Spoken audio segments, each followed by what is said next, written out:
A partir de hoje, o Jornal Nacional acompanha diretamente de Juiz de Fora a tragédia que atinge a zona da Mata Mineira desde a madrugada de ontem. Nós vamos então ao vivo com César Tralli. Tralli, boa noite. Boa noite, Ana Luísa. Boa noite a todos. Eu falo ao vivo aqui do Parque Burnier, um dos bairros mais atingidos pelos temporais de segunda-feira, que vem castigando essa região da zona da Mata Mineira. Aqui de cima, nós estamos no terraço de uma casa, até por uma questão de segurança, porque choveu muito durante a tarde, tem muita lama, muito barro nas ruas, muito difícil até de se deslocar a pé. Aqui de cima, dá para a gente observar o trabalho incessante das equipes de resgate, com máquinas, com tratores, com voluntários, pessoal da Defesa Civil, bombeiros, tentando a todo custo encontrar sobreviventes. Nessa região aqui onde eu estou, pelo menos umas 12 casas, é o que me disse há pouco uma pessoa da Defesa Civil, um coordenador da Defesa Civil, pelo menos 12 casas desapareceram, foram soterradas pelas montanhas todas de lama, de terra e de água que deslizaram de cima até aqui embaixo. Então eles estão procurando sobreviventes, tem ao menos aí 20 pessoas desaparecidas ainda, somente nessa área, de várias famílias, são pelo menos 3 famílias de desaparecidos, e os bombeiros com a Defesa Civil estão procurando por sobreviventes, procurando por essas pessoas. O número de mortes, e aí eu falo de mortes oficiais, ele vem sendo atualizado a todo instante. Na zona da mata, o que os bombeiros e a Defesa Civil disseram há pouco é que são, neste momento, 47 mortes, 41 só em Juiz de Fora. Choveu muito durante a tarde, agora há pouco a Defesa Civil emitiu novos alertas. A todo instante a gente percebe celular com aquele apito sonoro bem alto, todo celular tocando aqui com apito sonoro da Defesa Civil. Infelizmente, previsão de novos temporais a qualquer momento, o que obviamente dificulta muito, muito mesmo, o trabalho das equipes de resgate. Nós vamos ao vivo agora até um outro ponto aqui de Juiz de Fora, onde está o repórter Gabriel Landim. Gabriel acompanha também o trabalho de buscas por sobreviventes e por desaparecidos. Gabriel, bem-vindo e boa noite. Boa noite, Tralli. Obrigado. Boa noite a todos. Eu falo do bairro Cerâmica, zona norte aqui de Juiz de Fora. Este é um dos 6 pontos onde as equipes de buscas ainda procuram por desaparecidos. Aqui, neste local, os bombeiros, os militares, procuram por um homem de 24 anos que ainda não foi encontrado. Olha, e um novo deslizamento de terra foi registrado no início da noite na região leste da cidade, no bairro Três Moinhos.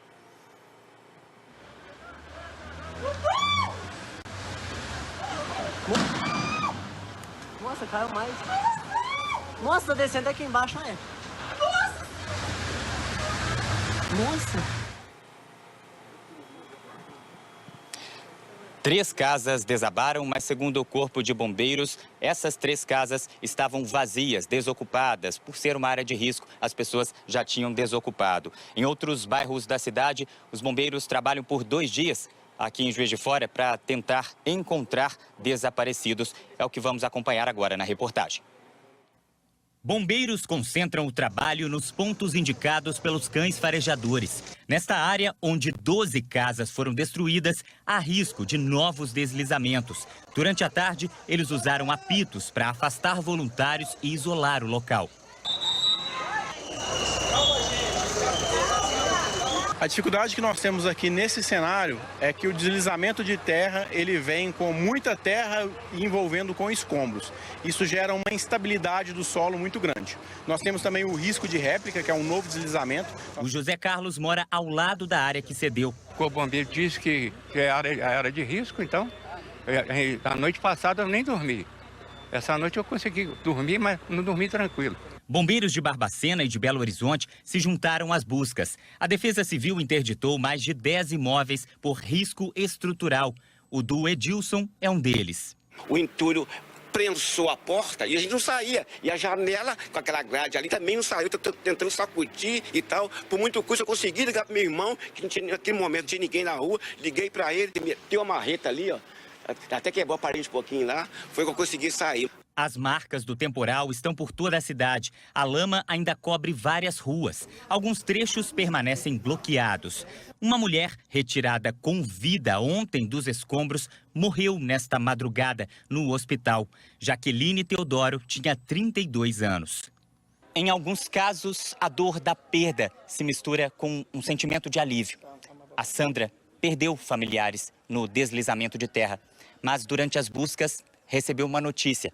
O Anthony, de 6 aninhos, estava vivo debaixo dos escombros. Minha filha acabou de ser sepultada agora. Porque na hora do desabamento ela estava dentro de casa.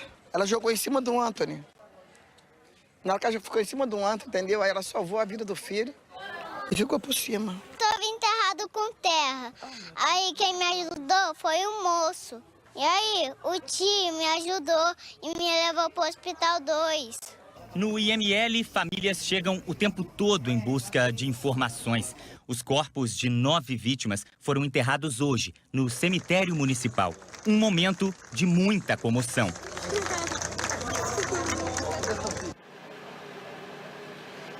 Andando hoje aqui por Juiz de Fora, a gente percebeu que os rios e os córregos estão no limite do limite. E aqui na região, os rios que cortam as cidades de Ubá e Matias Barbosa transbordaram e encheram as ruas de lama. Enxadas, jatos de água e tratores trabalham para tirar a lama e tentar recuperar o que sobrou do centro de Ubá. Faz 2 dias que a gente está aqui limpando. E não tem hora para terminar. Não tem hora. A gente chega cedo e vai até a hora que der, até a hora que o cansaço vencer. O rio Ubá, que corta a cidade, subiu mais de 7 metros. A água e a lama causaram destruição. Meu Deus do céu, tá dando medo, tá? 4 prédios de uma ponte desabaram. 6 pessoas morreram e 2 estão desaparecidas. Mais de 1.500 pessoas tiveram que sair de casa. Nessa concessionária, mais de 30 carros foram atingidos pelo barro. Nessa instituição de longa permanência, voluntários já lavaram e estão pintando o imóvel, que foi tomado pela lama. Aqui viviam 16 idosas, 2 foram hospitalizadas, 3 estão na casa de familiares e o restante em outras instituições. Durante o temporal, a água subiu rápido. Os idosos ficaram em colchões no meio da enchente até serem resgatados. A população toda está ainda em choque, né? Tentando se refazer, tentando, vamos falar assim, colher cacos, né, para renovar de novo. O Mário é de Divinópolis, que fica a mais de 500 quilômetros de Ubá. Fez uma vaquinha com os amigos para levar água e apoio. E eu estava lá meio inquieto, né? Eu fui ajudar em Rio Grande do Sul, lá em Porto Alegre, fui no Paraná, em Rio Bonito do Iguaçu. E sendo em Minas e eu sendo mineiro, eu falei assim, não tem como não ajudar. Em Matias Barbosa, a 140 quilômetros de Ubá, o dia também foi de limpeza. A lama se acumulou nas ruas depois do temporal e agora moradores descartam os objetos perdidos. Nesta avenida, no centro da cidade, muitos comerciantes perderam tudo e não sabem quando vão conseguir reabrir as portas. A todo momento, trabalhadores chegam para retirar o entulho. Parece um tsunami, tá? É uma tristeza. Não tem um comerciante aqui do centro que pode falar que não teve perda. Até o momento, 160 pessoas estão desalojadas e 35 desabrigadas. As vítimas foram acolhidas em escolas municipais. Lá em casa, só a única coisa que eu tirei, graças a Deus, que eu tenho é a minha família, porque o resto do material eu perdi tudo. Aqui em Juiz de Fora, o grande desafio, pelo menos neste momento, é conseguir remover todo o entulho, toda a terra, para conseguir chegar até as pessoas soterradas, desaparecidas ainda. Esse é o drama dos bombeiros, da Defesa Civil e das famílias. Nós vamos agora até um outro bairro aqui da cidade, o bairro Paineiras, ao vivo também com o repórter André Junqueira. André, boa noite. Oi, Tralli, a situação aqui é difícil. Os bombeiros tiveram que interromper os trabalhos numa rua um pouco mais acima daqui, porque havia risco de um novo deslizamento. Esta área aqui atrás da gente, atingida, ela não oferece risco no momento e não há sinais de desaparecidos. Um levantamento do Centro Nacional de Monitoramento e Alertas de Desastres Naturais mostra que Juiz de Fora ocupa o 9º lugar de municípios com a maior população em áreas de risco. São pelo menos 130 mil moradores vivendo nessas áreas de encosta, quase 1/4 da população. E o governo de Minas Gerais reduziu os gastos contra os impactos das chuvas nos últimos anos. A gente preparou uma reportagem que você vai acompanhar agora. Diante da destruição provocada pelos temporais, os moradores de Juiz de Fora continuam com medo. Uma trinca apareceu perto da casa da Kelly. A gente fica apreensivo, né? Bastante apreensivo. Porque é uma coisa que a gente não consegue prever. Então, o medo, ele existe. E diante da dimensão da tragédia, um levantamento preocupante.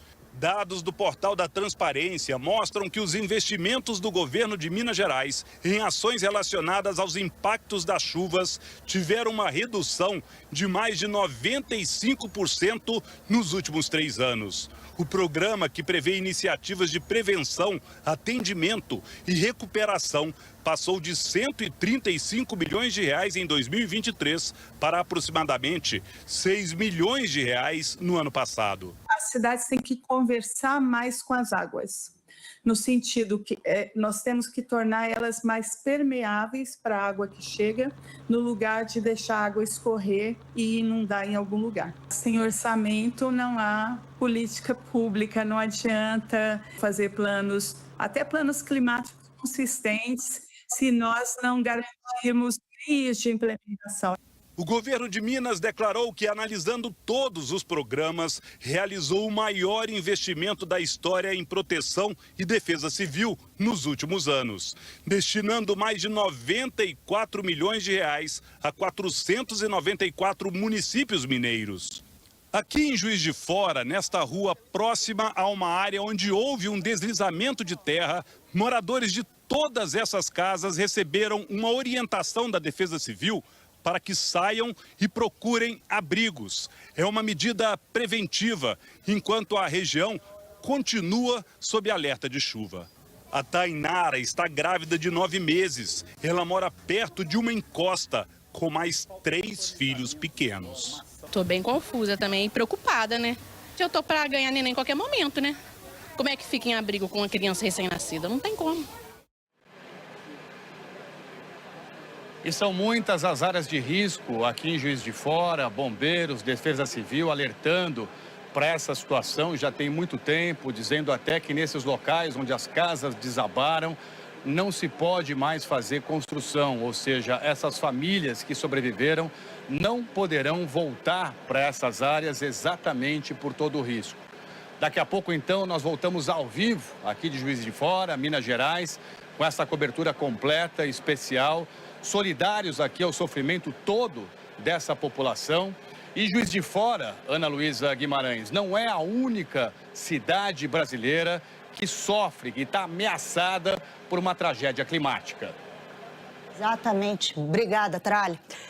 Um levantamento do Serviço Geológico do Brasil mostra que quase 5 milhões de pessoas moram em áreas de risco no país. Uma cidade cercada de morros, cortada por rios que transbordam, com problemas de drenagem e muita gente vivendo em áreas vulneráveis. Juiz de Fora é um dos municípios que fazem parte do mapeamento de risco do Serviço Geológico do Brasil.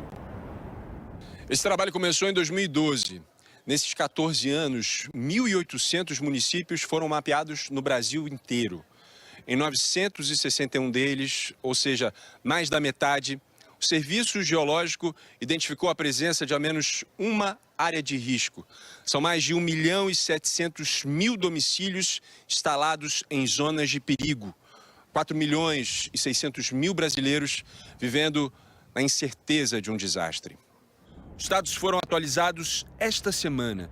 De um total de 17.728 áreas mapeadas, mais de 5.500 são consideradas de risco muito alto e cerca de 12.000 de risco alto. Minas Gerais, Santa Catarina e Rio Grande do Sul são os estados mais afetados. O Serviço Geológico aponta os deslizamentos e inundações como os principais perigos.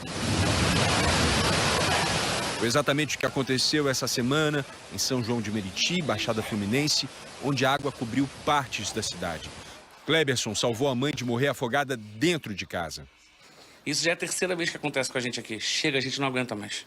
O ideal é que o mapeamento ele não seja a última tarefa a ser executada numa área de risco, mas sim que ele seja uma das primeiras. Ele é um diagnóstico, né? E a partir desse diagnóstico, sim, tem que ter a continuidade em outras ações para que seja feita, então, a mitigação dos riscos apurados.